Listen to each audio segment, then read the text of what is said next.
A 19-year-old young man named Reggie entered one of the most notorious prisons in America, where he was forced to confront the king of the prison, a man dubbed El Diablo, the devil.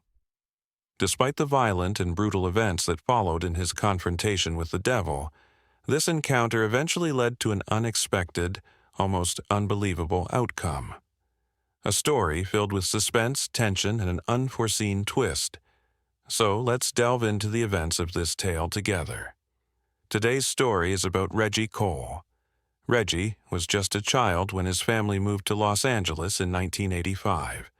They relocated to a dangerous neighborhood where crime and violence were rampant, and gangs controlled the streets. Reggie was the youngest of 2 boys and 2 girls, just 10 years old. His older brother, Kenny, who was 15, soon joined one of the violent gangs that roamed the area. As time went on, Kenny became deeply entangled in gang life, which often led to violent confrontations with rival gangs. One day, the opposing gang launched a surprise attack on Kenny's crew. Armed and ready, they stormed the territory, spraying bullets at the group Kenny was standing with on the street corner. Tragically, Kenny was killed in the assault. Reggie was devastated, but despite the overwhelming grief, he tried to focus on his studies to distract himself from the pain. His family did their best to support him through this dark time, but the environment around him had a much stronger grip. Reggie, being close to his late brother, gradually inherited Kenny's friends and connections in the underworld of gangs. Slowly but surely, Reggie started drifting away from his schoolwork, and by the time he was a teenager, he made the fateful decision to drop out and fully immerse himself in the same dangerous life his brother had lived. The situation worsened as his family began to fall apart. His parents separated, his older brother moved to another city for work, and his 2 sisters got married and left the family home. Reggie was left with his mother, who struggled to control him. Every day, she watched helplessly as her son slipped further into a life of crime. Reggie's brother-in-law offered him a job at his plumbing company, but Reggie declined. By then, he was lost in another world. He started dealing weed and dabbling in other drugs. Although he wasn't involved in any serious criminal activity, he became well known for his dealings. So it came as no surprise when Reggie was arrested for the first time at the age of 16. After being questioned by the police and attempting to flee, he was arrested again not long after for carrying a weapon. Following in his brother's footsteps, Reggie earned his living from the illegal trade of drugs. Although he was knee-deep in gang life, he had not yet been involved in any violent crimes. But that all changed in 1995 when, at the age of 19, Reggie was arrested for the murder of a man near a well-known bar. Convicted in court, Reggie was sentenced to life in prison and was sent to Calipatria Prison, one of the most violent and feared prisons in America. As a new prisoner, Reggie was dressed in the standard orange uniform and was transported to the prison alongside other inmates. As the bus rolled out of the city and onto an isolated desert road, Reggie peered out the window. All he could see was a vast stretch of desert, with nothing but sand and barren land for miles. In the distance, Calipatria loomed, an imposing complex of several buildings, isolated from society, like a graveyard for the condemned. The closer they got, the more nervous Reggie became. When they finally crossed the first prison gate, the first thing Reggie noticed was the stench, the overpowering smell of manure from the prison's animal pens. He lowered his head, trying to ignore it, but it was impossible to escape. The bus passed through the electrified fence that surrounded the prison, an ominous reminder that there was no escape. Inside this perimeter was a second fence, not electrified but no less menacing, ensuring that anyone who even thought of escape would meet certain death. The ratio of guards to prisoners was staggering, 1 guard for every 50 prisoners. Reggie had heard stories of the violence that plagued this place. Just 3 months before his arrival, 5 prisoners had launched a brutal attack on the guards, stabbing 8 of them with makeshift knives. While none of the guards had died, the incident had made headlines across California. When the bus finally arrived at the main prison building, the new prisoners, including Reggie, were led out one by one. After roll call, they were taken to the inspection room, where they were stripped naked and searched thoroughly. Afterward, they were given their prison uniforms and led to their individual cells. The cells were like graves, concrete walls and ceilings, with no windows, and a metal door with a small opening that could only be opened from the outside. Inside, there was a bunk bed, a sink, and a toilet. As Reggie entered his cell, he noticed someone already occupying the bottom bunk, his cellmate. Not wanting to provoke him, Reggie avoided eye contact, climbing up to his own bed, and lay on his back, staring at the ceiling. From his first week in Calipatria, Reggie learned that survival meant being vigilant. He kept to himself, trying to avoid trouble, but that didn't stop the violence. One night, a group of prisoners burst into their cell. Reggie's cellmate tried to appease them, but they assaulted and raped him while Reggie pretended to be asleep, afraid that if he reacted, he would be next. This became a recurring nightmare, and each time Reggie kept quiet, pretending to sleep, but he knew he couldn't stay passive forever. He realized he had to fight to survive. Many prisoners carried homemade weapons, and Reggie quickly crafted his own knife by sharpening the end of his toothbrush with a stone. Every day the prisoners were allowed to go into the yard.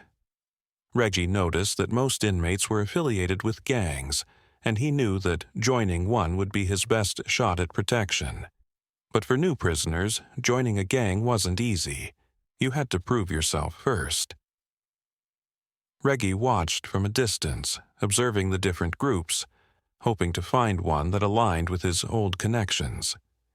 He knew that drawing too much attention could mean a death sentence, so he remained as inconspicuous as possible, hoping to stay out of trouble, for now. In this part of the story, Reggie's struggle for survival within the harsh environment of Calipatria Prison intensifies. One day, while walking in the prison yard, a group of prisoners cornered him. The gang's leader, a large and imposing figure, pinned Reggie against the fence. With the eyes of the entire yard on him, Reggie knew that this was a pivotal moment.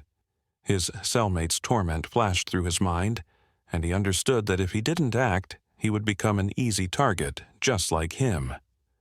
In a swift motion, Reggie pulled out a sharpened toothbrush he had fashioned into a weapon and stabbed the gang leader in the side. The stab wasn't fatal. It was a calculated act meant to intimidate rather than kill. His goal was to send a clear message. Reggie wasn't an easy mark. The gang scattered, and even the leader backed off, signaling that Reggie's act of defiance had earned him some respect. This incident gained Reggie a reputation as a dangerous man, and a gang known as the 49s welcomed him into their fold. Finally, Reggie had secured a level of protection and respect within the prison. But even with his newfound security, everyone in the prison, including Reggie, feared one man, Eddie Clark, known as El Diablo. El Diablo, a giant of a man with a violent past, ruled the prison with an iron fist. He controlled the drug trade and the smuggling of contraband, making the prison his personal empire. His influence was so vast that even the guards gave him special privileges to maintain a semblance of peace. But beneath this facade, violence simmered, and everyone knew that one wrong move around El Diablo could cost them their lives.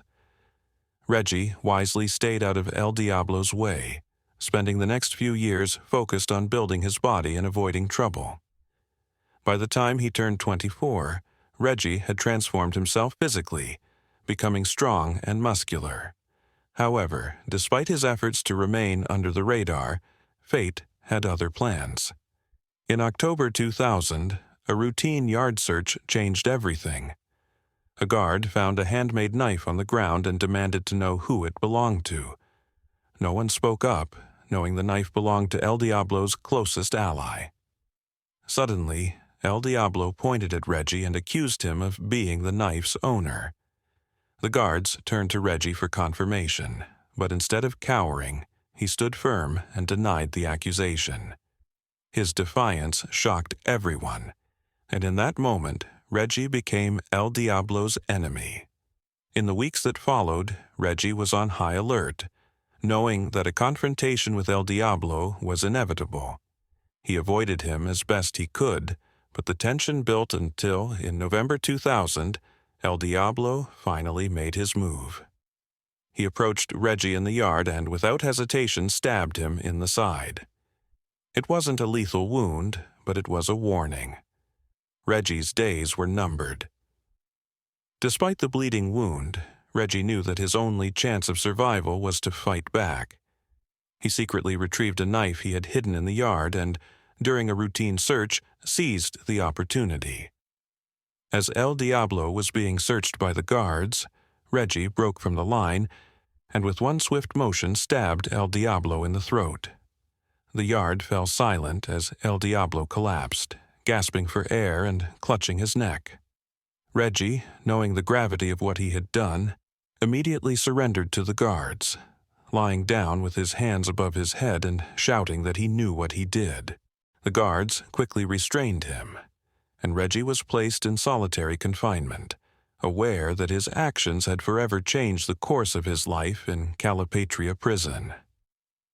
That night, the entire prison was on high alert. El Diablo's death could trigger chaos, so all the prisoners were locked in their cells, forbidden from leaving for any reason. Reggie now faced his second murder charge, which meant that if he stood trial, there was a high chance he'd be sentenced to death. And it seemed inevitable. Everyone had witnessed the incident, and he had admitted to it. The only thing that could potentially save him was a self-defense claim, which was partially true. However, even if he convinced the judge that it was in self-defense, the best outcome would be avoiding a death sentence, but he'd still face at least 10 years in solitary confinement. Reggie was deeply pessimistic. He saw nothing but darkness in his future. When presented with a list of state-appointed lawyers who could represent him for free, he didn't put much thought into it. He randomly picked a name from the list, assuming the outcome would be the same regardless of who defended him. But Reggie's assumption was very wrong. The lawyer he chose, Christopher Blord, would end up doing something Reggie could never have dreamed of. As Christopher began delving into the files of Reggie's original case, the 1994 murder outside the brothel, he uncovered something that would change everything. The original victim was a 29-year-old man named Felipe Gonzalez. 2 police officers arrived at the crime scene that night, a male officer and a female officer. The manager of the brothel, John Jones, was arrested for questioning since brothels are illegal. Jones became the primary witness in the case. According to his statement, he had seen everything from the second floor of the brothel. He claimed that Gonzalez had stopped his car, gotten out, and knocked on the brothel's door. When told the person he was looking for wasn't there, Gonzalez returned to his car, but 3 armed teenagers approached him. They demanded money, but Gonzalez, who didn't speak English, didn't understand them. Suddenly, the 3 teens shot him and ran down an alley.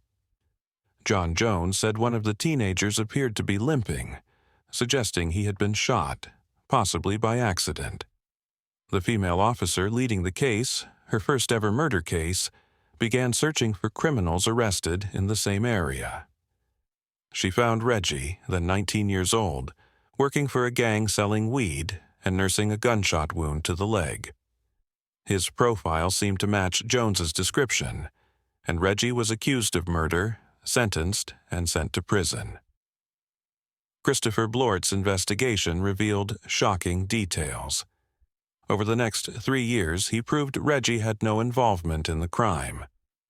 First, scientific evidence showed that Felipe Gonzalez was shot from a higher position. The angle of the bullets indicated they came from above, possibly from a neighboring building, perhaps even the brothel's second floor, where John Jones had been. This meant the shooter couldn't have been standing at street level. Jones himself could have been the killer.